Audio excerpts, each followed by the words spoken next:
So I'm only going to do this once. Are you ready? Here we are. So here we see a sponge. Focus on the sponge. And I'm going to take my hand and I'm going to go like this. Ouch. Then I'm going to do it again and I'm going to go like that. There. So which do you think was more comfortable for my hand? And why would that be? Slow it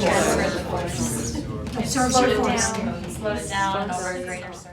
I usually ask my students, what would you prefer right now? Shall I teach you another exercise, or do you want to learn the fundamentals of healthy movement? Because if you know the fundamentals of healthy movement, then everything you do will produce health.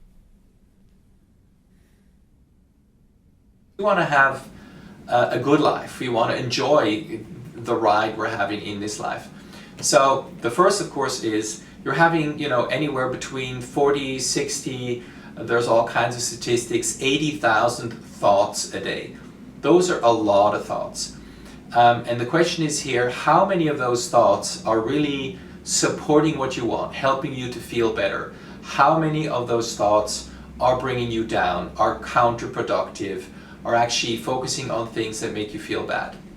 So if you could look at those thoughts and just take some of them and move the percentage towards thoughts, ideas, images that make you feel better, that are more useful, it already would change your life. The body has to deal with forces every day, and the two main forces are the forces produced by your muscles, movement, and the force of gravity. And if we're really good at dealing with those, then we will have a healthier body. And the enemy of that is rigidity, is tension. So any kind of teaching or any kind of life situation that makes you tense will make it more difficult for your muscles to absorb forces. Instead of absorbing force, you'll just get impact into your joints, you'll get overstretching of ligaments and all kinds of issues like that. Now you could just say, well, that's because this is a sponge, but that doesn't help us. So what's happening is the energy here in the case of the floor is being dissipated, released in a much shorter period of time than is the case here with the sponge. Everything we do in the Franken method is based on scientific evidence, based on the most recent research in biomechanics. So we don't base our things on hearsay or hand-me-down ideas, but really on researched scientific evidence. We're aiming at creating change, and to do that you really need to bring a lot of information into the nervous system, not overload. Let's, rather than calling it information, maybe call it inspiration, really inspire the nervous system to try something new. And that's why we don't just use mental imagery. We also speak the image out loud, we use props, we look at models, we have toys, anatomical images, I make drawings, so we look at pictures, we use clay, we model clay, so we get it into our fingers. So everything that will inspire the nervous system to try something new.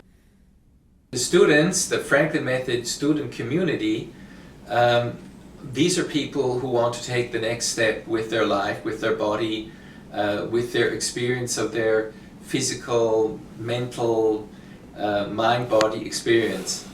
And they usually grow together as a very happy group, moving forward in this direction. And it's interesting, it's a worldwide thing. In other words, you could probably interchange the students all over the world and they'd be able to talk to each other quite well. So it's usually not the person that just wants to somehow, create a chiseled six-pack or, just like develop the biceps, make it a lot bigger, or simply just wants to learn more on an intellectual level. These are really people that are interested in moving their own life forward, progressing personally. They're interested in empowering themselves to become better teachers, to just, contribute more and at a higher quality to their environment and to their world. So it's a great, great group to be part of.